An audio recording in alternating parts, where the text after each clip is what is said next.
ચાલો good morning. ધોરણ 9 ના વિદ્યાર્થીઓ ચેપ્ટર નંબર 6 ગઈકાલે આપણે થોડોક બે પેશીને અલગ અલગ વિભાગમાં વહેંચી હતી કે વનસ્પતિ પેશી અથવા પ્રાણી પેશી, બરાબર, અથવા માનવ પેશી. હવે વનસ્પતિ પેશીને આજે એના ત્રણ વિભાગમાં વહેંચેલી છે કે અગ્રગ્રસ્ત એટલે કે આગળના વિભાગની વર્ધનશીલ પેશી, આંતરવિષ્ઠ અને પાર્શ્વીય. આને તમે મધ્યમ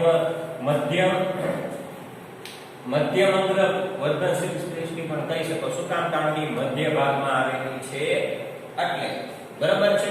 હવે વનસ્પતિ પેશીના ત્રણ ભાગ છે. હવે મુખ્ય બે પ્રકાર આપણે ટાઇટલ તરીકે જોઈ લીધા, પરંતુ સબ ટાઇટલ તરીકે એક સ્થાયી પેશી છે અને બીજું છે અસ્થાયી પેશી. તો આપણે સ્થાયી પેશીમાં આપણે આગળ વધીએ તો સ્થાયી પેશી શું કહેવા માંગે છે? તો કે વિભાજન પામેલી, એટલે સાંભળજો, વિભાજન પામેલી એટલે કઈ રીતે? તો કે ડિફરન્સ, બે કટકા પામેલી, વિભાજન પામેલી પેશી પોતાના નિર્માણ કાર્ય દરમિયાન વિભાજન ક્ષમતા ગુમાવે છે. એટલે એક વખત વિભાજન થઈ ગયા પછી પોતાની વિભાજન ક્ષમતા ગુમાવે છે. દાખલા તરીકે એકના બે ભાગ પડી ગયા પછી ઓલા જે બે ભાગ હોય છે એ પોતે ક્ષમતા ધરાવે છે, પરંતુ જે પોતે ભાગ પાડ્યા છે એ ક્ષમતા ગુમાવી દે છે. તેના પરિણામે એક સ્થાયી પેશીનું નિર્માણ થાય છે. એકમાંથી બે થયા એટલે એક સ્થાયી પેશીનું નિર્માણ થાય છે. આ પ્રક્રિયાને વિભેદીકરણ કહે છે. વિભેદીકરણ એટલે શું? અલગ અલગ બે ભાગ પાડવા.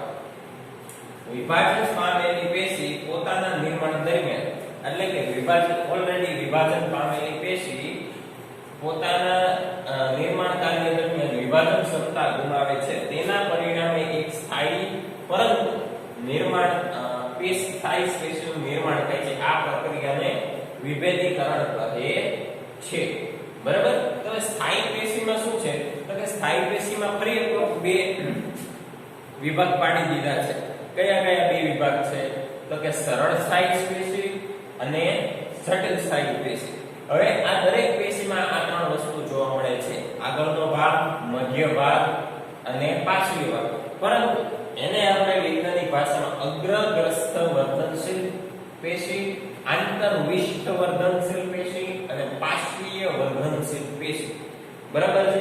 જેમ પ્રાણીઓમાં એવી રીતના વનસ્પતિઓમાં, એવી રીતના માનવ શરીરમાં આ જે વિભાજન પામવાની પ્રક્રિયા છે એ પણ માનવ શરીરમાં જોવા મળે છે. દાખલા તરીકે કોઈ બાળકનો જન્મ તો એક સજીવમાંથી બીજો સજીવ ઉત્પન્ન થાય છે, બરાબર.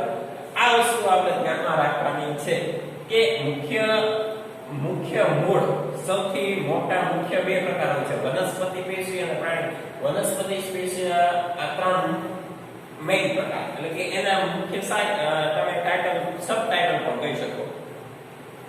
પછી છે સ્થાયી પેશી. તો સ્થાયી પેશીમાં વિભેદીકરણ મેં તમને કીધું કે એક પેશીમાંથી બીજી બે પેશીનું જમવું અને પોતે વિભાજન ક્ષમતા ગુમાવી દે છે. અને સ્થાયી પેશીના બે પ્રકાર છે: એક સરળ સ્થાયી